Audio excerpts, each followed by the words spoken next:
hearing persistent knocks at the door of a mansion. A millionaire opens it irritably, but his face transforms into pure shock when he sees a little beggar girl holding a crying baby inside a garbage bag. "Sir, I found your son in the trash can of your mansion," says the girl with an innocent voice. The millionaire, diagnosed as sterile for years, feels the world crumble beneath his feet. What he does next is so unbelievable that it completely changes the destiny of these 3 lives and reveals a secret that no one could imagine. The Drummond estate stirred slowly to life that Sunday morning, cloaked in a soft mist that gradually dissipated with the first rays of sun. Staff moved silently through the marble hallways, preparing for another day's work in the imposing residence. The aroma of freshly brewed coffee, prepared by the housekeeper, Mrs. Martinez, mingled with the scent of cleaning products used to maintain the floor's impeccable shine. Edward Drummond, the owner of the estate, had been in his office since the early hours, as usual. At 52, his austere figure was reflected in the minimalist decor of the room. Shades of grey, black and white dominated the space, much like his own life. Known in the business world for his calculated coolness and controversial decisions, Drummond had built an empire he was proud of, even if it meant sacrificing personal relationships along the way. The meticulously maintained silence in the mansion was abruptly shattered by insistent knocking at the main door. The sound echoed through the empty corridors, causing Drummond to lift his eyes from his computer screen with visible irritation. The knocking continued, growing more urgent, until Mrs. Martinez appeared at his office door, her usually serene face marked by a worried expression. "Mr. Drummond, there's someone at the front door. A child." Before she could finish, Drummond was already on his feet, his firm steps echoing down the hall. Interruptions to his routine were something he deeply despised, especially on Sundays, his day reserved for reviewing strategies and planning the week ahead. As he opened the heavy oak door, his eyebrows furrowed at the sight that awaited him. A girl of about 7, with worn clothes and disheveled hair, clutched a large black trash bag. Her brown eyes, frightened yet determined, met his. Most disturbing, however, was the sound coming from inside the bag, the desperate cry of a baby. "Uncle, I found your son in the trash can by your mansion," the little girl said, her voice trembling but firm as she held the bag even tighter against her chest. Drummond felt the world spin beneath his feet. The word son echoed in his mind like a dissonant bell. More than a decade ago, after extensive medical tests, he had received the definitive diagnosis of his infertility. It was a secret he guarded closely, a wound that had never fully healed, buried under layers of professional success and cultivated indifference. "That's impossible," he replied curtly, his controlled voice masking the whirlwind of emotions beginning to stir in his chest. "There must be some mistake." The girl, however, didn't move. Carefully, she lowered the bag and gently opened it, revealing a small bundle in a light blue blanket. The baby, sensing the movement, opened its eyes, and Drummond felt his heart stop for a moment. That gaze, an intense, peculiar blue he knew all too well. It was the same shade he saw every day in the mirror. "I found him near the big dumpster.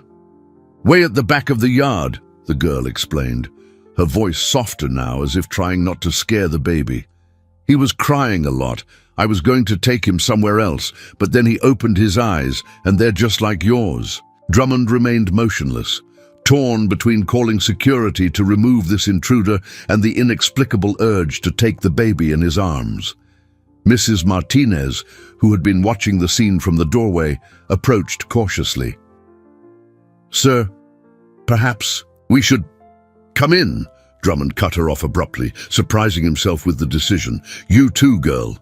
Let's sort this out inside." As the little girl entered, preciously carrying her burden, Drummond noticed she limped slightly. Her clothes, besides being worn, were damp from the morning mist, and her face showed clear signs of exhaustion.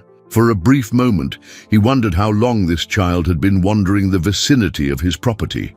Mrs. Martinez quickly took the lead, guiding the girl to the kitchen. The baby continued to cry, though less intensely now. Drummond followed, his mind working furiously to find a logical explanation for this surreal situation. How could this baby be his son? And why would someone abandon him on his property?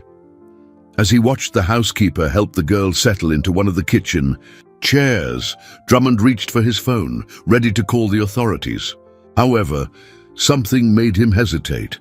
Those blue eyes remained etched in his memory, identical to his own, carrying a truth he wasn't prepared to face. In the spacious kitchen, Mrs. Martinez prepared a cup of hot chocolate for the girl, while Drummond leaned against the doorframe, observing the scene with a mixture of suspicion and curiosity. The baby, calmer now, was nestled in the housekeeper's arms, who showed a surprising naturalness in handling the child. "What's your name, little one?" Mrs. Martinez asked, placing the steaming cup before the girl. "Sophia," she replied, her eyes fixed on the hot chocolate. "Sophia Miller."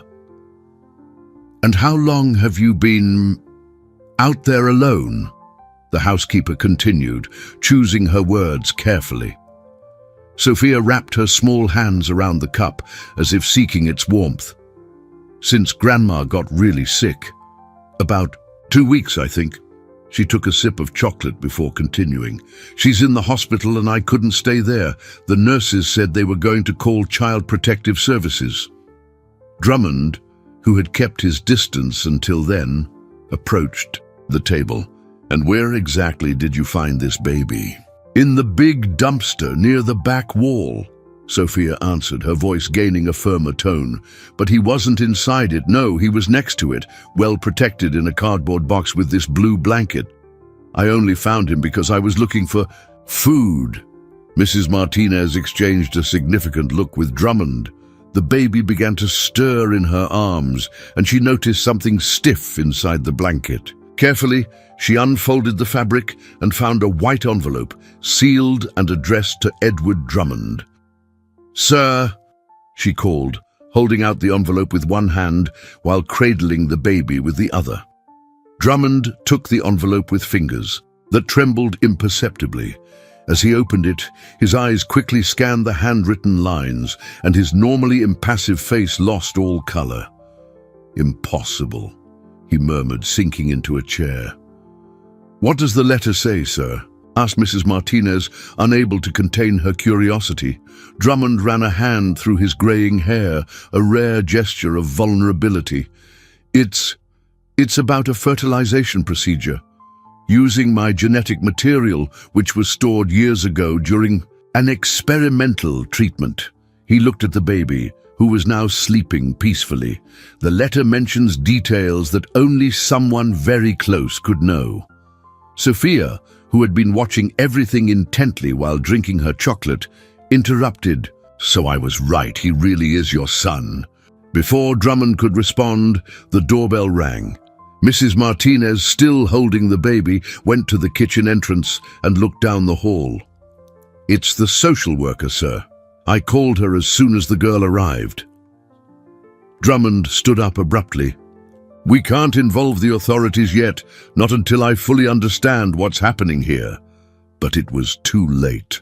A middle-aged woman with brown hair pulled back in a severe bun and wearing a grey blazer was already being escorted into the kitchen by one of the estate's security guards. "Good morning, I'm Beatrice Kent from Child Protective Services," she introduced herself, her experienced eyes quickly assessing the situation. "We received a call about an abandoned child." "I'm not abandoned," Sophia protested, standing up from her chair. "And neither is the baby. He has a father. He's right." "Here." The social worker arched an eyebrow, looking from Sophia to Drummond, then to the baby in Mrs. Martinez's arms. "Mr. Drummond, could you explain what's going on?" Over the next few minutes, Drummond recounted the morning's events, showing the letter to the social worker. Beatrice Kent read it with professional attention, her face revealing years of experience with complex cases of abandonment and family disputes. "I understand the delicacy of the situation," she said finally, "but I need to follow protocol. The baby will have to go to a temporary shelter until we can confirm paternity through a DNA test." "No!" cried Sophia, rushing to place herself between the social worker and the baby. "You can't take him! I promised I'd take care of him. I promised!" When I found him, tears began to stream down her face as she clung to Drummond's leg. "Please, Uncle, don't let her take him away." The millionaire, caught off guard by the girl's gesture, felt something strange in his chest, an emotion he hadn't experienced in years. Sophia's crying, mixed with the baby's sudden awakening, created a cacophony that seemed to penetrate the thick walls he had built around his heart. Drummond looked at Sophia's small hand, clutching the fabric of his dress pants, feeling the tremor that ran through the girl's body. The baby's cries echoed through the kitchen, a sound that inexplicably seemed to awaken something dormant within him. Mrs. Martinez rocked the child gently, trying to soothe him, while the social worker waited with an expression that blended compassion and professional determination. "Miss Kent," Drummond began, his voice taking on the authoritative tone he usually used in important negotiations. "I understand the need to follow protocols, but this situation requires a different approach." Beatrice Kent adjusted her glasses, a gesture that showed her preparedness for a confrontation. "Mr. Drummond, I know you're an influential man, but laws exist for a reason. We can't just—" "I can sign a temporary guardianship agreement," he interrupted, surprising everyone in the kitchen, including himself. "I will assume temporary custody of the baby while the DNA tests are conducted. I have more than enough resources to ensure his well-being." The social worker frowned, considering the proposal. "And what about the girl?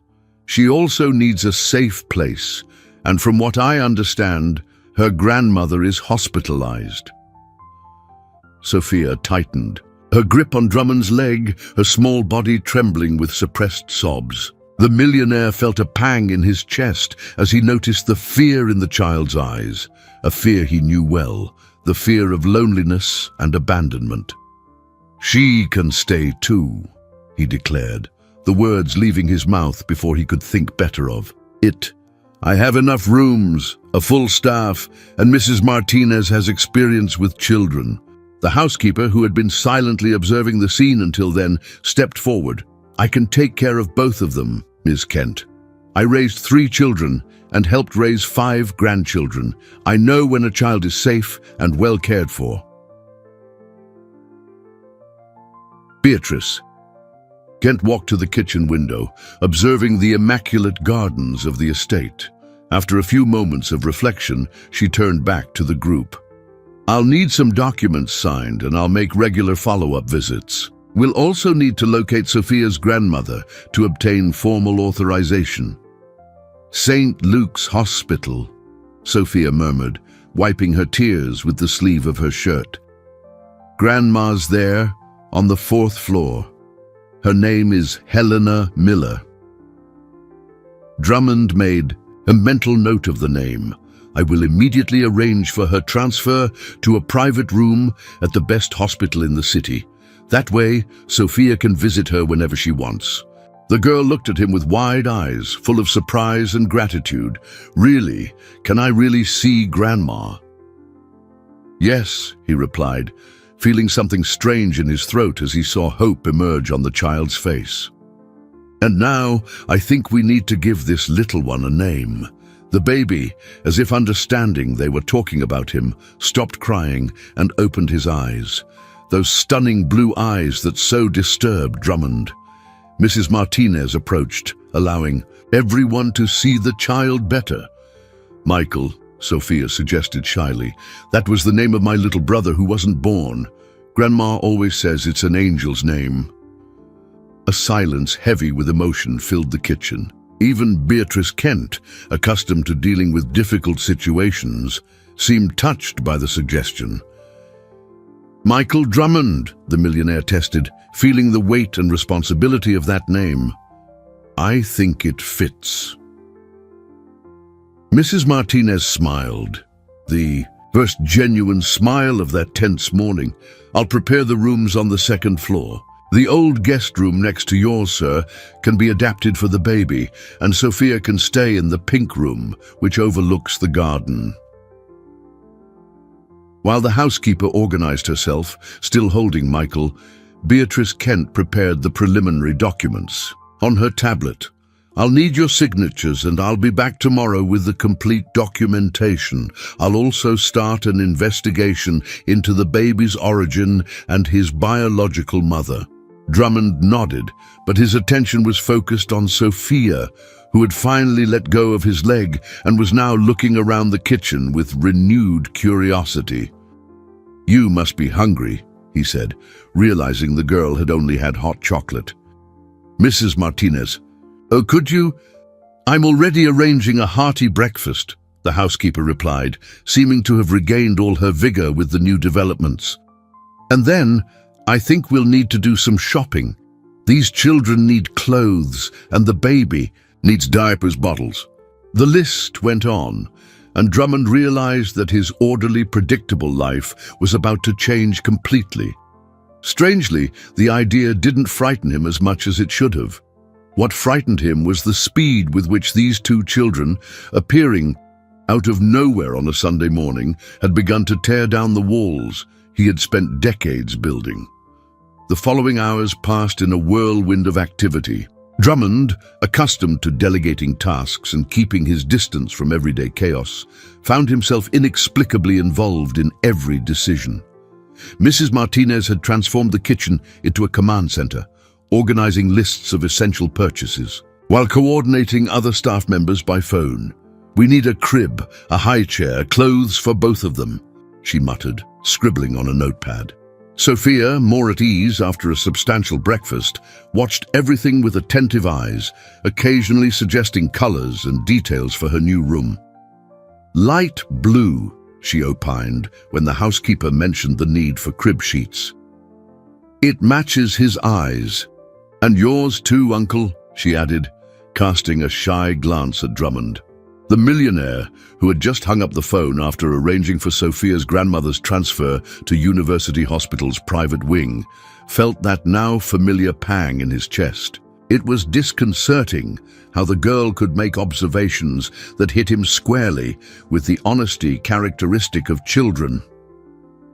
Mrs. Martinez, he called, adjusting his tie in a nervous gesture. I think I'd better go shopping myself. I need to make sure everything will be suitable. The housekeeper raised her eyebrows, surprised. In 15 years working at the estate, she had never seen Edward Drummond offer to go shopping personally. Sir, I can ask the purchasing team. No, he interrupted her, his voice softer than usual. I insist. And Sophia is coming with me. She needs new clothes, and no one better than her to choose. The girl, who was idly playing with a strand of her unkempt hair, abruptly lifted her head. Can I really go? And can I pick out an outfit for Michael too? Yes to both questions, Drummond replied, allowing himself a small smile as he saw the joy on the child's face. Mrs. Martinez, can you stay with Michael while we're out? Certainly, sir. I'll take the opportunity to give him a bath and organize the rooms. I've already asked Rita to prepare the pink room and clean the old guest room. While Sophia ran to wash her hands and face following the housekeeper's instructions, Drummond went up to his room to change his suit for something more casual. A change that symbolized, without him realizing it, the beginning of his own transformation. On the way to the mall, sitting beside the driver with Sophia in the back seat, Drummond found himself watching the girl in the rearview mirror. She kept her nose pressed against the window, marveling at the city view rushing past. "Uncle," she called out suddenly, "why do you live alone in that big house?" The question, seemingly innocent, hit Drummond like a punch to the gut. For a moment, he considered giving an evasive answer, as he always did when someone touched on personal matters. But something in Sophia's sincere gaze made him change his mind. "It wasn't always like this," he replied, his voice low. "There was a time when I dreamed of having a big family, but some things didn't go as I planned, and I ended up getting used to being alone." "But you're not alone anymore," Sophia declared with childhood simplicity. "Now you have me and Michael." Drummond felt his throat tighten. Before he could answer, his cell phone rang. It was Richard Thompson, his lawyer and longtime friend. "Edward, what's this I hear about you taking temporary custody of 2 children?" Richard's voice sounded worried. "I have 3 reporters calling me to confirm the rumor. Have you lost your mind?" "Richard, it's not quite like that." "Don't give me, it's not quite like that. You've built your reputation on discretion and control. This story could destroy everything you've—" "Richard," Drummond interrupted him, his voice taking on a tone that surprised even himself. "We'll talk later. I'm busy right now." Hanging up the phone, he realized Sophia was watching him in the mirror, her eyes revealing an understanding beyond her years. "Was he mad at you because of us?" she asked in a low voice. "Don't worry about it," Drummond replied, turning to look at her directly. "Some people take a while to understand when things need to change." The mall was relatively empty that Sunday morning, which was a relief. Drummond, who normally avoided public places, found himself enjoying Sophia's excitement at the colorful shop windows. In a children's clothing store, she chose a few simple but pretty dresses, always asking if it wasn't too expensive. "Don't worry about that," he repeated, noticing how she carefully checked each price tag before choosing something. It was evident that despite her young age, Sophia already carried worries no child should have. The afternoon at the mall stretched longer than Drummond had initially planned. After clothes shopping, he found himself dragged by Sophia to a toy store, where the girl, surprisingly, spent more time choosing gifts for Michael than for herself. It was at that moment, watching her carefully examine each rattle and teether, that a familiar voice cut through the air. "Edward? Edward Drummond?" He turned to find Isabella Mendez, his ex-fiancée, and a renowned fertility specialist, standing a few feet away. Her green eyes, which he had once known so well, were wide with surprise. "Isabella," he replied, feeling a familiar knot form in his stomach. It had been 5 years since she broke off the engagement, claiming she couldn't spend her life with someone who refused to open his heart. "I didn't believe it when I saw the news on Twitter," she said, approaching. "Edward Drummond shopping on a Sunday, accompanied by a child. I thought it was some mistake." Before he could answer, Sophia appeared beside him, carrying a small blue teddy bear. "Uncle, do you think Michael will like this? It's really soft and—" She stopped upon noticing Isabella, who was now looking from one to the other with an unreadable expression. "Michael?" Isabella asked, her voice trembling slightly. "Edward, who is Michael?" Drummond instinctively placed a hand on Sophia's shoulder, a protective gesture that didn't go unnoticed by his ex-fiancée. "It's a long story, Isabella, and frankly, I don't think this is the time." "He's his son," Sophia interrupted proudly.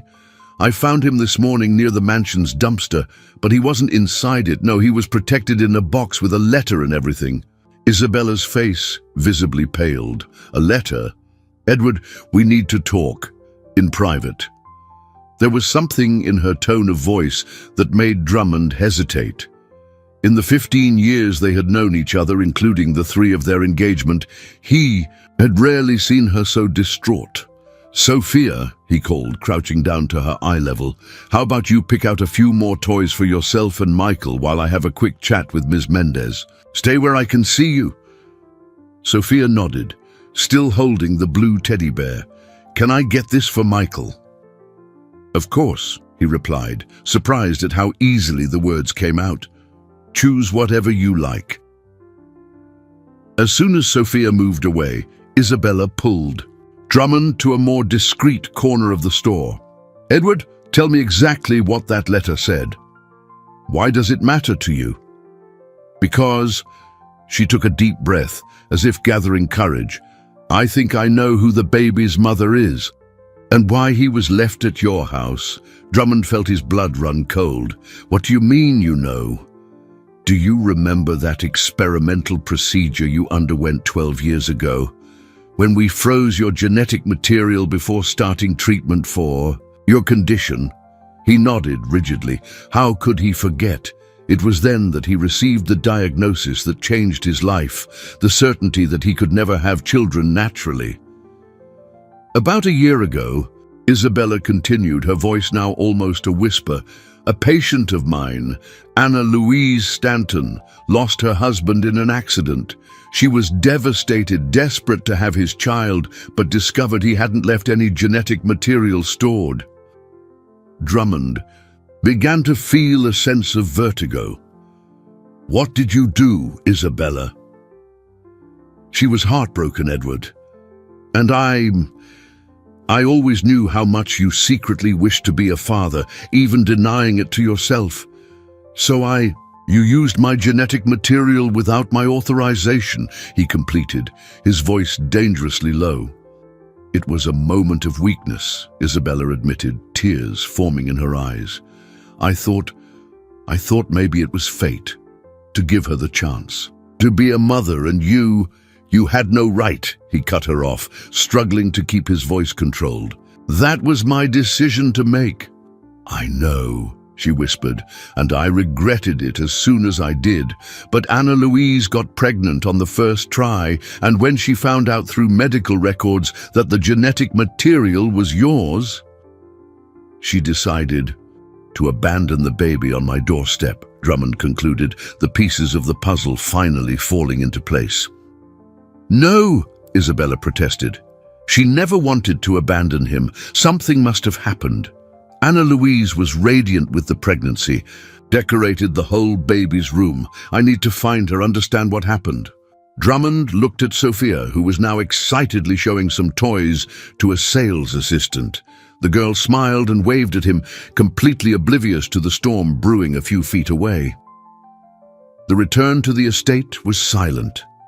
Sophia, exhausted after shopping, had fallen asleep in the back seat of the car, surrounded by colorful bags. Drummond kept his eyes fixed on the road ahead, his mind obsessively replaying the conversation with Isabella. His cell phone vibrated once more. It was Richard again, probably to insist on the risks to his reputation. Drummond ignored the call, just as he had ignored the other 15 he had received since the news began circulating on social media. When they arrived, they found Mrs. Martinez at the door, her usually serene face marked with concern. "Mr. Drummond, we have visitors. I'm in no condition to see anyone right now," he replied, as he gently lifted a sleeping Sophia into his arms, a tenderness that surprised even the housekeeper. "It's Dr. Beatrice Kent," Mrs. Martinez insisted, following him, as he carried Sophia inside. "She brought news about the girl's grandmother, and there's something else." Drummond stopped in the middle of the entrance hall, feeling Sophia's weight in his arms, a weight that strangely seemed to anchor him to reality. "Where's Michael?" "Sleeping. In the makeshift crib we set up. Rita is with him. Take Sophia to her room, please, and then meet me in the office with Dr. Kent." As the housekeeper carefully took Sophia from his arms, Drummond noticed how the girl instinctively clung to the small blue teddy bear she had chosen for Michael, even in her sleep. Something in his chest tightened, In the office, Beatrice Kent awaited him, standing observing the black and white photographs that adorned the walls, all of empty landscapes, devoid of people. "Mr. Drummond, I apologize for showing up unannounced, but urgent information has surfaced." "About Helena Miller?" he asked, sitting behind his desk like a general. "Preparing for battle."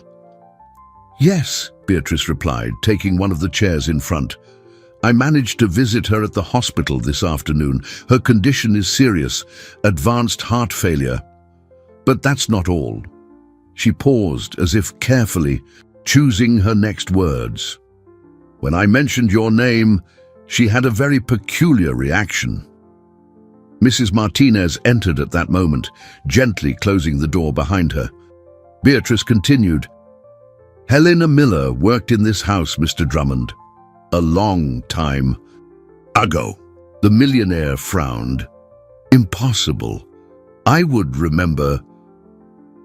"It was before you took over the family business," the social worker interrupted. "She was the housekeeper here when your father was still alive. She was dismissed under controversial circumstances." Drummond felt a shiver run down his spine. Vague memories from his adolescence began to surface. A soft-spoken woman who always had fresh cookies waiting for him after school, who knew exactly how he liked his hot chocolate on winter mornings. "Helena," he murmured, the realization hitting him like a thunderbolt. Helena from the kitchen. But she disappeared suddenly. No one ever explained. "She was pregnant when she was dismissed," Beatrice revealed, her voice gentle but firm. "Pregnant with your father's child, Mr. Drummond." The silence that followed was deafening. Mrs. Martinez brought her hands to her mouth, stifling a gasp of surprise. Drummond felt the world spin around him, the walls of his office seeming to close in. "The daughter she had," Beatrice continued, "grew up without knowing her father's identity. She married young, had Sophia, and passed away 3 years ago in a car accident. Helena has raised her granddaughter alone ever since." "Sophia," Drummond whispered, his voice trembling. "Sophia is my niece." "Yes," Beatrice confirmed, "and there's more. Helena is lucid enough to make one last request. She wants to speak with you. She said there are truths that need to be revealed before it's too late." Drummond stood up abruptly, walking to the window. Outside, the sun was beginning to set, painting the sky with shades of orange and pink, the same colors Sophia had chosen for some of her new dresses that afternoon. "My father," he began, his voice hoarse. "Did he know Helena was pregnant when he fired her?" "According to her, yes," Beatrice replied softly. "There are documents, Mr. Drummond. Letters, proof of monthly bank deposits your father made to her secretly. He may have denied his daughter publicly, but he never stopped providing financially. Until he died last year," Drummond completed, the pieces painfully fitting together in his mind. "And then the deposits stopped, leaving Helena and Sophia destitute," Beatrice concluded, just when her health began to decline. Night had already fallen when Drummond entered the private room at University Hospital, where Helena had been transferred that afternoon. The sound of medical equipment filled the room with a constant hum, while the soft light from a lamp cast dancing shadows on the white walls. Helena was propped up on pillows, her frail figure almost lost among the hospital sheets. But her eyes, Drummond felt a jolt as he recognized them, were the same determined eyes as Sophia's. "Young master, Edward," she said with a faint smile, using the English nickname she used to call him when he was a teenager. "You've grown to be the spitting image of your father." Drummond pulled a chair close to the bed, feeling the weight of decades of secrets between them. "Why did you never tell me, Helena?" "You were just a boy," she replied, her voice weak but clear. "A good boy, different from your father. I didn't want you to carry that burden. And my My half-sister? Sophia's mother? Helena closed her eyes for a moment, as if gathering strength. Marina. Her name was Marina. She grew up hearing stories about the mansion where I worked, about the kind boy who always asked for more cookies. She never knew that boy was her brother, or that the owner of the mansion was her father. Drummond felt unexpected tears burn his eyes. I could have known her. We could have been a family. Your father wouldn't have allowed it. Helena shook her head gently. Edward Drummond Sr. had very specific plans for the empire he built. An illegitimate daughter wasn't part of them. But he sent money. Out of guilt, perhaps. Or perhaps because, in his own way, he cared. I never knew for sure. Helena paused, breathing with difficulty. When he died, the deposits stopped. I tried contacting the lawyers, but no one responded. And then I got sick. And Sophia was left alone, Drummond completed, guilt weighing on his chest. She's strong, like her mother was, Helena said with pride. Marina died too young, in a stupid accident. Sophia was only 4. Since then, it's just been the 2 of us. Not anymore, Drummond stated with a firmness that surprised him. Now she has me too, and... He hesitated. Helena, there's something else you need to know. This morning, Sophia found a baby. As he narrated the day's events, Helena listened intently, her face taking on an expression that mixed surprise and something that seemed almost amusement. The universe has a peculiar sense of humor, she commented when he finished. On the same day you discover a niece, you also gain a possible son. How can I take care of them? Drummond asked, the vulnerability in his voice surprising them both. I know nothing about being a family. My own father... Your father, Helena interrupted with surprising firmness, was a man who let fear of scandal and appearances destroy any chance of true happiness. Don't make the same mistake, Edward. At that moment, a nurse entered to check Helena's vital signs. Drummond watched in silence as she adjusted medications and made notes. Sophia is sleeping at the mansion, he said when they were alone again. We went shopping today. She chose a teddy bear for the baby before choosing anything for herself. Helena smiled, tears glistening in her eyes. She was always like that, even with so little, always thinking of others first. She extended a trembling hand, and Drummond instinctively took it. Promise me you'll take care of her, Edward. Promise me you'll give her all the chances Marina never had. I promise, he replied, his voice choked. And I promise you'll see her grow up, Helena. The best doctors... No, she interrupted him, softly. We both know my time is short, but now I can go in peace, knowing Sophia will have a family. A real family. Helena. There's a box, she continued, her voice growing weaker. In my apartment.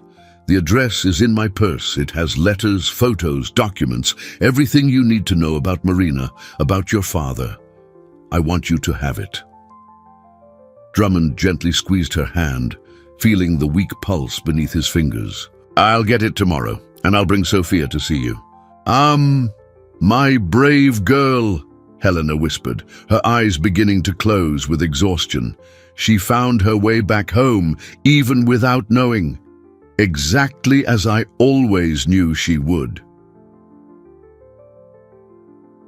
The early morning hours at the Drummond estate were far from silent. Michael's cries echoed through the corridors, waking Sophia from her sleep. The girl, still wearing the new pink pajamas chosen that afternoon, slipped out of her room and followed the sound to the baby's makeshift room. Mrs. Martinez was already there, rocking Michael in her arms while trying to prepare a bottle with her free hand. Seeing Sophia at the door, her eyes softened. Can't sleep, little one. Sophia shook her head, approaching timidly. Can I help? I know how to make a bottle. I used to make them for the neighbor's son when she had to work. The housekeeper hesitated for a moment, then nodded. All right, the warm water is there in the dispenser, and the formula. Third scoop, no clumps, Sophia completed, already, moving with surprising competence for her 7 years.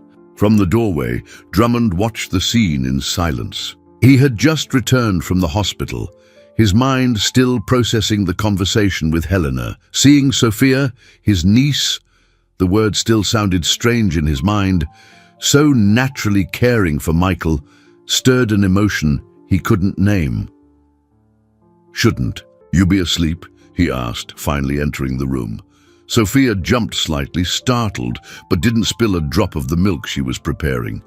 "Michael was crying," she replied, as if that explained everything. "Mrs. Martinez could take care of him. Duh." "But we're family now, aren't we?" Sophia questioned, testing the milk's temperature on her wrist like a miniature professional. "Families help each other." Drummond felt that now familiar tightness in his chest. He approached as Sophia handed the bottle to the housekeeper, who immediately began to feed Michael. The baby, as if by magic, stopped crying instantly. "Sophia," he called, crouching to her eye level, "we need to talk." The girl looked at him with her large, serious eyes, so much like Helena's. "Is it about Grandma? You went to see her, didn't you?" "Yes," he confirmed, searching for the right words, "and I found out something important, something about us." Mrs. Martinez, sensing the delicacy of the moment, murmured something about changing Michael and discreetly moved to the other side of the room, giving them privacy. "Sophia, do you know why your grandmother worked at this mansion?"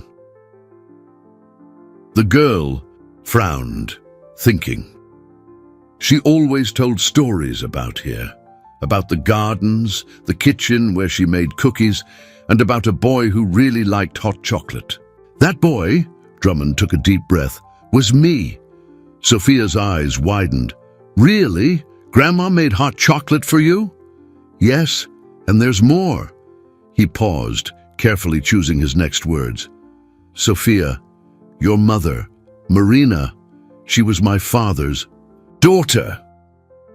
The girl was silent for a moment, her small face concentrated as she processed the information. "Does that mean you're my mom's brother?" "Half-brother, yes," he confirmed, watching her reaction closely. "Which means I'm your uncle. For real, not just because you call me that."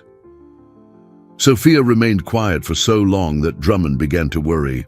Then, without warning, she threw herself into his arms, hugging him tightly. "I knew it!" she exclaimed, her voice muffled against his shoulder. "I knew there was a reason I always wanted to come here. Grandma told so many stories about this house. I memorized the way. When I was left alone, my legs just brought me here." Drummond hugged her back, feeling silent tears wet his shirt. Across the room, Michael let out a small, satisfied gurgle, as if approving of the scene. "There's one more thing," Sophia said, pulling away slightly to look him in the eyes. "If you're my mum's brother, does that mean Michael is my cousin?" The bad question caught Drummond by surprise. Amidst all the day's revelations, he hadn't thought of it that way. "Well," he began, "if the tests confirm he really is my son, then yes, he'll be your cousin. Then it's even more important for me to help take care of him," she declared with conviction. "Cousins need to stick together like a real family." At that moment, observing Sophia's determined face, Drummond clearly saw traces of Marina, the sister he never knew, and of his own father. It was as if generations of secrets and separations were finally finding a path to healing through this little girl who, by a twist of fate or perhaps something more, had found her way back. "Home, yes," he agreed, his voice hoarse with emotion, "like a real family, a team." The next morning dawned with a heavy rain lashing against the mansion's windows. Drummond, who had barely slept, was in his office, examining the contents of the box he had retrieved from Helena's modest apartment before dawn. Old photos were spread across his desk, his half-sister Marina at different ages, always with the same radiant smile Sophia had inherited. Newspaper clippings about his father's business successes, and most painfully, unsent letters Helena had written to Edward Drummond Sr. over the years. The sound of hurried footsteps in the hallway alerted him seconds before Richard Thompson burst through the door, followed by a distressed Mrs. Martinez.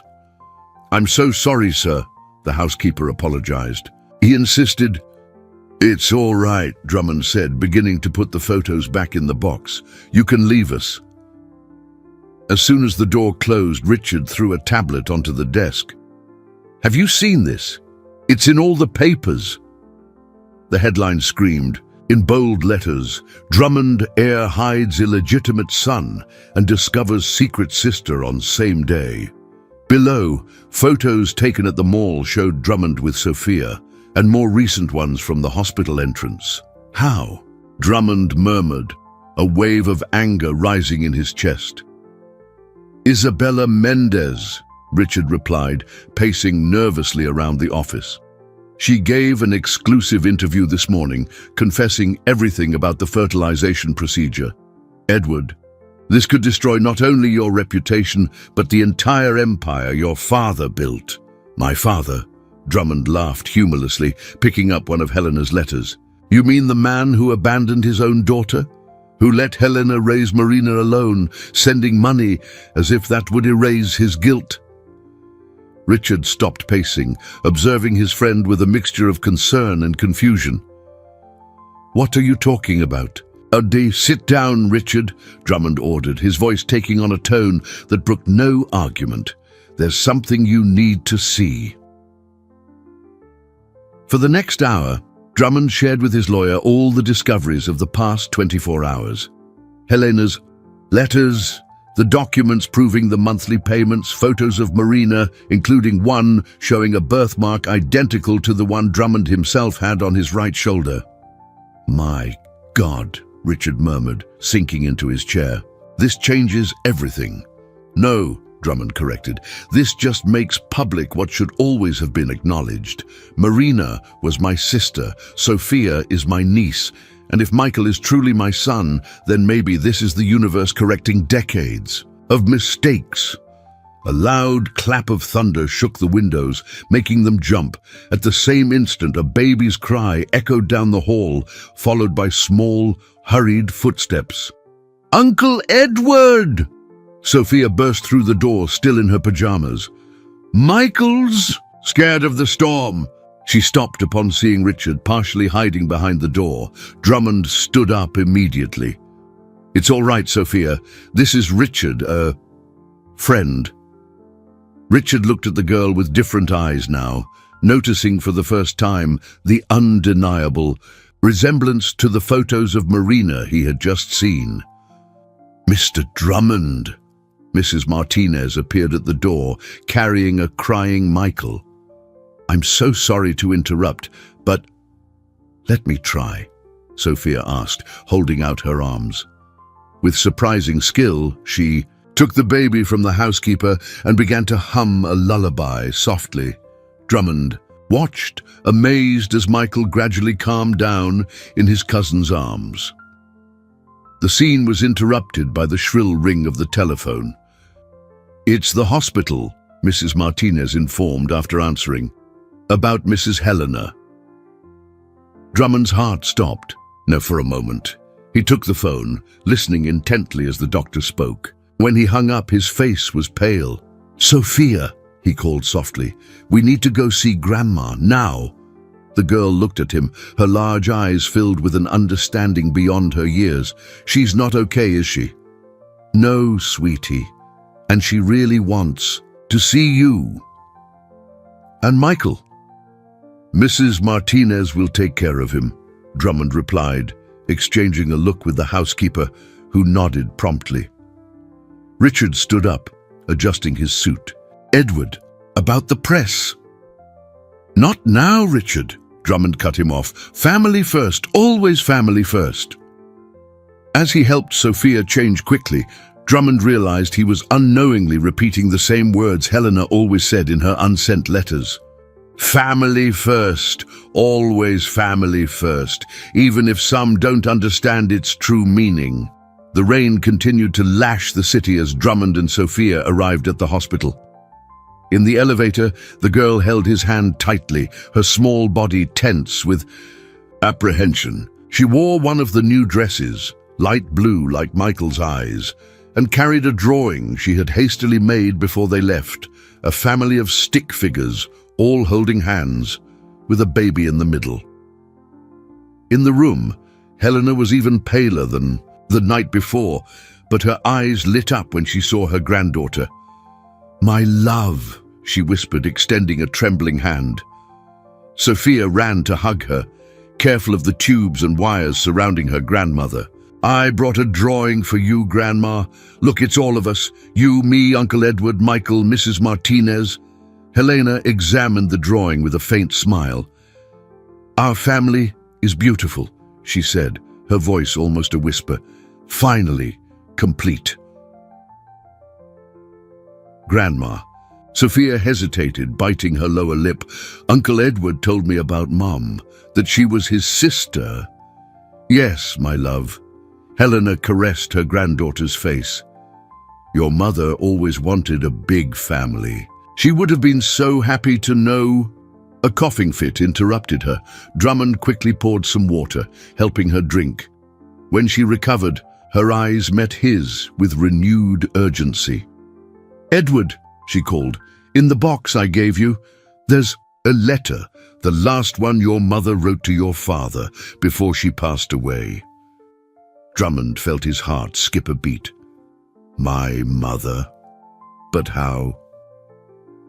"Your father kept it in his office. I found it when he sent me away. I took it with me because I knew one day you would need to read it." Sophia, sitting on the edge of the bed, watched the conversation with attentive eyes, absorbing every word as if she instinctively understood the moment's importance. She knew, Helena continued, her breathing becoming more labored. "Your mother knew about Marina. In her final weeks, she made your father promise he would take care of us. That's why he started sending the money."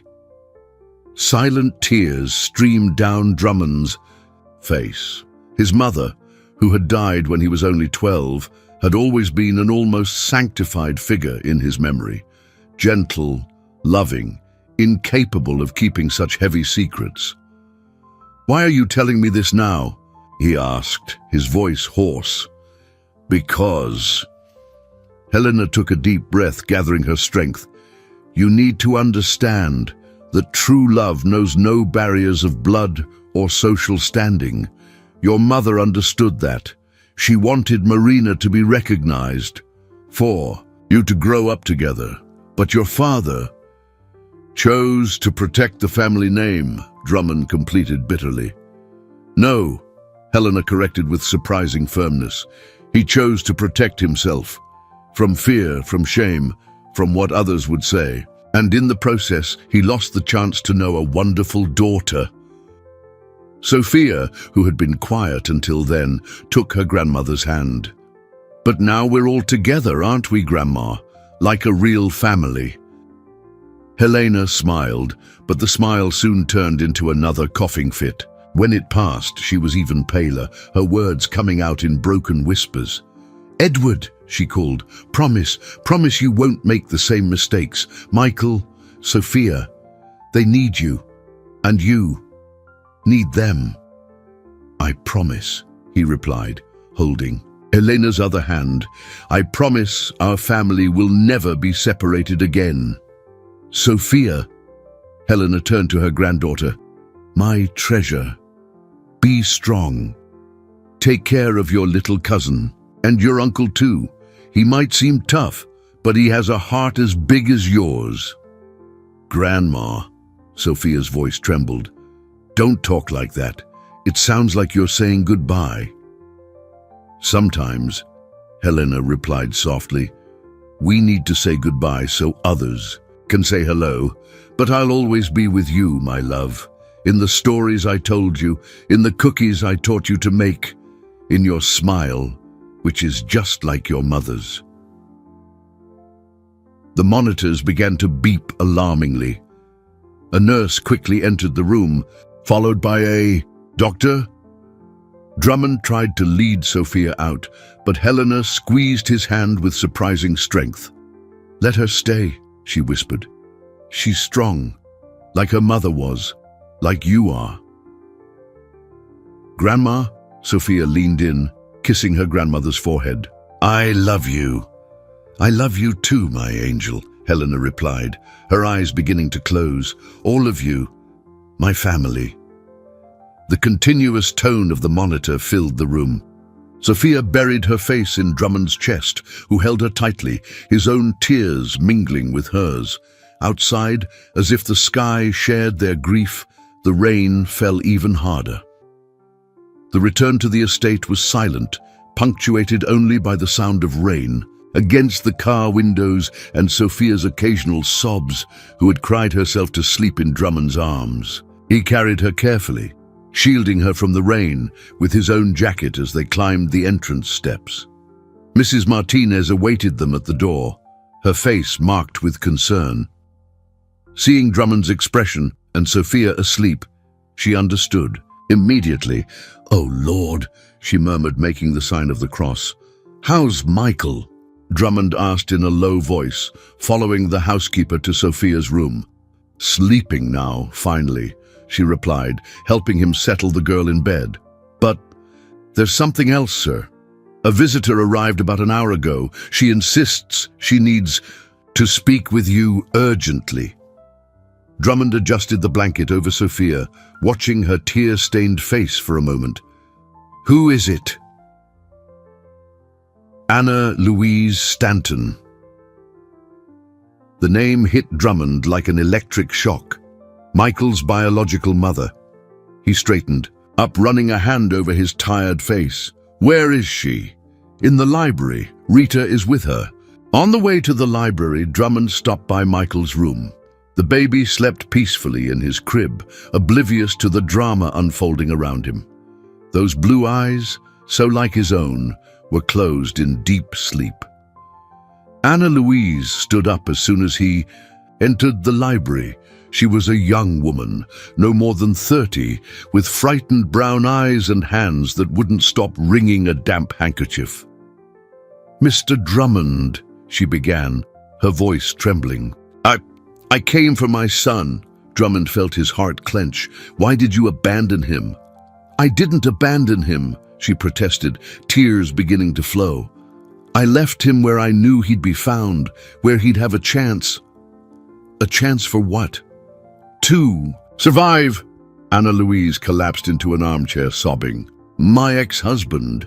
He found out about the baby, about how he was conceived. He started threatening me, said he'd destroy the child, that he was an abomination." Drummond sat in the opposite armchair, trying to control the anger building in his chest. "Why didn't you go to the police?" "He has connections," she replied, wiping her tears, "and influence.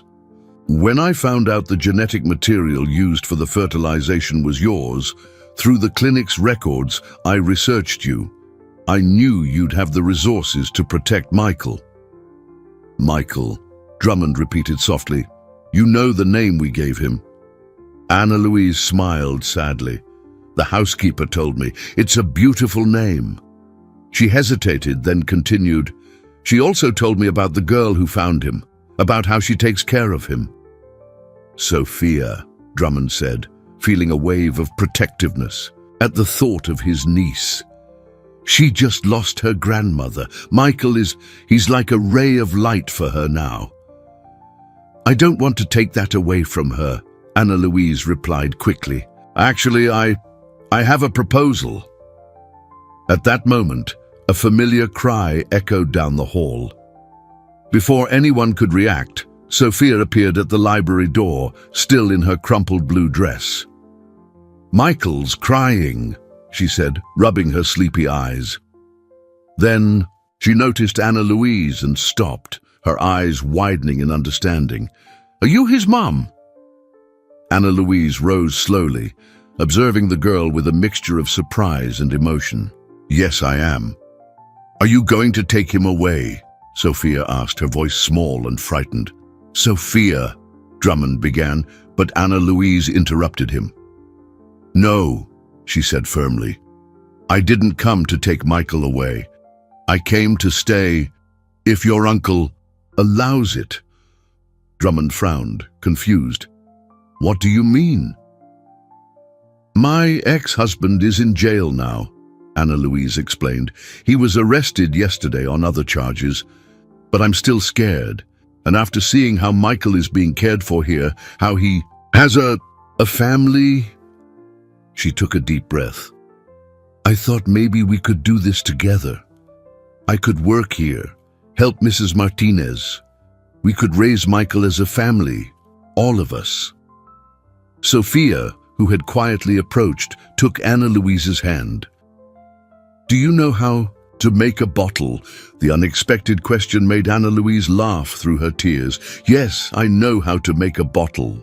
"Then you can help me take care of him," Sophia decided with childhood simplicity. "He cries a lot in the middle of the night, you know." Michael's cries grew louder, and Sophia let go of Anna Louise's hand. "I need to go see him. Want to come? He probably misses your voice." The days following Helena's funeral were ones of adjustment and discovery. The mansion, once silent and cold, now pulsed with new energy. Michael's cries mingled with Sophia's occasional laughter, who, even in her grief, found moments of joy in caring for her cousin. Anna Louise had settled into the room next to the nursery, and her presence brought an interesting dynamic to the house. Mrs. Martinez, initially wary, eventually found in her a competent ally in organizing the new family routine. The two women were often seen in the kitchen, exchanging recipes and stories while preparing Michael's bottles. One particularly sunny morning, a week after the funeral, Drummond was in his office, rereading his mother's last letter, the one Helena had kept for so many years. Her words seemed to take on new meaning now. "My dearest Edward," she had written in her delicate handwriting, "when you read this letter, I will no longer be here. There are truths that must be spoken, secrets that cannot die with me. Your father is not the cold man he appears to be. His fear of losing control, of showing vulnerability, has made him commit errors I know he deeply regrets. Helena carries a piece of our family in her womb, an innocent child who deserves to know her roots. Do not allow pride and fear to destroy more family ties. Love my son is the only inheritance that truly matters." His reflections were interrupted by soft knocks on the door. It was Sophia, carrying a tray with a steaming cup. "Anna Louise taught me how to make hot chocolate the way Grandma used to make it for you," she said, approaching carefully so as not to spill. Drummond took the cup, the familiar aroma instantly transporting him to his childhood mornings. "It's perfect," he murmured after the first sip. Sophia climbed onto the chair opposite his desk, her feet dangling, not quite reaching the floor. "Uncle Edward," she began seriously, "I was thinking we could make a memory garden for Grandma." "A memory garden?" "Yes," she continued excitedly, "a special place in the garden with the flowers she liked best. And we could plant an apple tree, like the one we had at our old apartment. She always said an apple tree brings good luck." Drummond felt his throat tighten. "That's a wonderful idea, Sophia. And you know what else?" She leaned forward as if sharing a secret. "We could make a heart-shaped flower bed and plant blue roses, the color of Michael's eyes. Then when he grows up, I can tell him how Grandma helped bring our family together, even without being here." At that moment, Anna Louise appeared at the door holding Michael, The baby, upon seeing Sophia, broke into one of his rare smiles. "He just woke up," Anna Louise explained, "and it seems he's looking for his favorite cousin." Sophia jumped off the chair, rushing to take Michael. With a naturalness that still surprised everyone, she settled him in her small but secure arms. "Did you know we're going to make a special garden for Grandma Helena?" she cooed to the baby. "And you'll get to play there when you grow up, and I'll tell you all the stories she used to tell me." Drummond was watching the scene when his phone vibrated. It was Richard again. For the past few days, his lawyer had called incessantly, worried about media repercussions and nervous shareholders. But for the first time in his life, Drummond realized he didn't care. "Sophia," he called, making a sudden decision. "How about we start that garden today?" The girl's eyes sparkled. "Right now?" "Right now," he confirmed, standing up and placing his mother's letter in a drawer. "Anna Louise, can you help us choose the flowers?" "Of course," she replied, smiling. "Michael loves being outdoors." "Mrs. Martinez," Sophia called excitedly, already running into the hall with Michael in her arms. "We're going to make a garden. Do you know what Grandma's favorite flowers were?" The housekeeper, passing by with a laundry basket, stopped in surprise as she saw her employer remove his jacket and roll up his shirt sleeves. "Sir," she began, "shall I call the gardener?" "No," Drummond replied, surprising himself with the certainty in his voice. "Some things we need to do with our own hands, to remember who we are and to honor those who helped us get here." The afternoon sun bathed the mansion's garden in a golden light as the entire family worked on creating the memorial for Helena. Drummond, sleeves rolled up and dirt on the knees of his Italian trousers, dug holes for the seedlings under Sophia's enthusiastic guidance. Anna Louise, sitting on a blanket spread on the grass, held Michael, who watched everything with his big blue eyes, occasionally giggling at Sophia's antics. Mrs. Martinez bustled between the garden and the kitchen, bringing iced lemonade and cookies, the same kind Helena used to make, following a recipe now carefully preserved in a family recipe book Sophia had started. "Here, Uncle!" Sophia exclaimed, marking a spot in the soil with a small stake. "This is the perfect place for the apple tree. Grandma said it needs plenty of morning sun." Drummond smiled, remembering how Helena always had a scientific explanation mixed with a dash of folk wisdom for everything she did. "And where will we plant the blue roses?" "Around it, forming a heart," Sophia replied, using a twig to draw the outline in the soil. "That way, when the apple tree grows, it'll look like it's inside a heart of flowers." "It's an ambitious project," Anna Louise commented, adjusting Michael in her lap. "It will require a lot of care and patience." "Just like a family," Sophia replied, with a wisdom that often surprised everyone. "Grandma always said love is like a plant. It needs care every day." At that moment, the sound of an approaching car caught everyone's attention.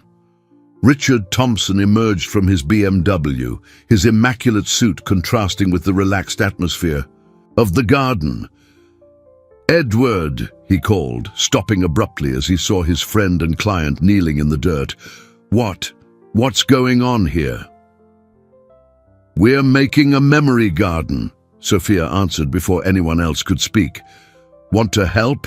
There are still a lot of holes to dig." Richard blinked a few times, clearly bewildered. "Edward, I need to talk to you. It's about the board meeting tomorrow. The shareholders are nervous about this whole family situation coming to light." Drummond stood up, wiping his hands on his already soiled trousers. "Sophia, honey, keep marking the spots for the roses. I'll be right back." As they walked a few steps away from the group, Richard began, "The numbers from last week." "No," Drummond interrupted softly. "What do you mean, no?" "I'm not going to worry about numbers right now, Richard. For the first time in my life, I'm building something that truly matters." Edward, Richard lowered his voice. I know you're emotional with everything that's happened, but emotional? Drummond chuckled softly. Yes, I am. And you know what? I should have been a long time ago. My father spent his entire life hiding his emotions, denying a daughter, missing the chance to know an incredible granddaughter. I won't make the same mistakes. But the company will survive, Drummond cut him off. In fact, it will do more than survive. I'm going to transform it. Starting tomorrow, I want you to begin preparing the paperwork to create a foundation. The Marina Miller Foundation, in memory of my sister, will help vulnerable children, starting with those at the same hospital where Helena was. Richard opened his mouth to protest, but was interrupted by Sophia's joyful cry. Uncle Edward, Michael's trying to crawl. Everyone turned to see the baby squirming on Anna Louise's lap, clearly trying to reach a butterfly that had landed nearby. You're going to miss it, Richard said, shaking his head with a resigned smile. No, Drummond replied, already turning back to the group. I'm not going to miss any more moments. Back in the garden, he joined Sophia, who was now lying on the blanket next to Michael, showing him how the butterfly danced in the air. Did you know butterflies are angels' messengers? She asked the baby. Grandma told me. So this one must be her saying hi to us.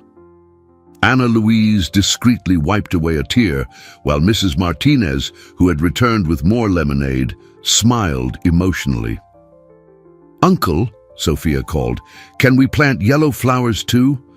That was Mom's favorite color. Grandma always told me. Of course. We can, Drummond replied, sitting beside her. And we'll put a bench here too, so we can sit and tell Michael stories about all the special people in our family. Even the ones we didn't know? Sophia asked, her eyes shining. Especially those, he replied, pulling her into a hug. Because as long as we tell their stories, they'll stay alive in our hearts. Exactly 4 weeks had passed since that Sunday morning when Sophia had knocked on the Drummond estate's door with a baby in her arms. The memory garden, now well underway, was already showing the first signs of life. Green shoots emerged from the dark earth, and the small apple tree stood firm in its new home, protected by the heart-shaped design of the rose seedlings. On this particular morning, the mansion was especially bustling. Mrs. Martinez coordinated preparations for a special breakfast, while Anna Louise dressed Michael in a navy blue onesie that matched his eyes that, as confirmed by the DNA test results received the previous week, were indeed inherited from his father. Sophia, wearing a yellow dress in honor of the mother she hadn't known, sat on the back porch, swinging her legs from her chair as she watched the birds that were beginning to visit the new garden. Are you ready? Drummond asked, approaching with a small package in his hands. Almost, she replied, adjusting the ribbon in her hair. Just need to put on the new shoes Anna Louise got. Me? Before? That, he said, sitting beside her. I have something for you. Sophia took the package carefully, her eyes shining with curiosity. Inside was a beautifully bound hardcover book. It's a family album, Drummond explained. I found more old photos in my father's office, and Anna Louise helped me organize them with the ones from Grandma Helena's box. Sophia opened the album reverently. On the first page, a photo of baby Marina in Helena's arms, next to a recent photo of Michael, created a touching composition. She was beautiful, Sophia whispered, tracing her mother's smiling face with her finger. Just like you, Drummond replied, turning the page to reveal more photos. A young Helena in the mansion's kitchen, himself as a child, drinking hot chocolate, his father in rare, smiling moments, his mother in the garden. Look, Sophia exclaimed, pointing to a particular photo. Grandma's apple tree, just like the one we planted. And it will grow strong like that one, he assured her, especially with you taking care of it. At that moment, Anna Louise appeared on the porch with Michael, who immediately reached out his arms for Sophia. "Someone's eager to see his cousin." Anna Louise smiled, handing the baby to Sophia, who received him with her usual competence. "Look, Michael," she said, showing the album to the baby. "This is our family. There are a lot of people we didn't know, but they're all here, watching over us from heaven." Mrs. Martinez appeared at the door. "Breakfast is served, and Richard just arrived with the foundation documents." Everyone headed to the dining room, where the table was set with special care. Richard, already seated with a folder of documents beside him, smiled as the group entered. "The papers are ready for signature," he announced. "The Marina Miller Foundation will be officially launched today." "On the same day we became a family," Sophia observed, settling Michael into his special high chair. "No, sweetie," Drummond corrected gently. "We were already family. We just needed to find each other." As everyone served themselves, the conversation flowed naturally. Plans for the foundation, the garden's progress, the new words Michael was beginning to babble. Mrs. Martinez told old stories of the mansion, now without fear of mentioning Helena, while Anna Louise shared her own childhood memories. "Uncle Edward," Sophia called suddenly, "can we do something?" What do you want to do?" "Can we take a picture? Everyone together in the memory garden to put in the new album." The suggestion was met with unanimous approval. Soon everyone was positioned in the garden, with the small apple tree and rose seedlings as a backdrop. Richard, designated photographer, adjusted the camera on a tripod. "Wait!" Sophia called. She ran inside and returned with the blue teddy bear she had chosen for Michael on the first day. "He's family too." "Deed." When the flash went off, it captured a moment of rare perfection. Sophia on Drummond's lap, holding the blue teddy bear, Michael in Anna Louise's arms, smiling his toothless grin, Mrs. Martinez radiant beside them, and in the background, the memory garden beginning to bloom, a living promise that love, when allowed, can heal even the oldest wounds. "Now," Sophia declared, satisfied, "our story is complete." "No, my love," Drummond corrected, kissing the top of her head. "Our story is just beginning."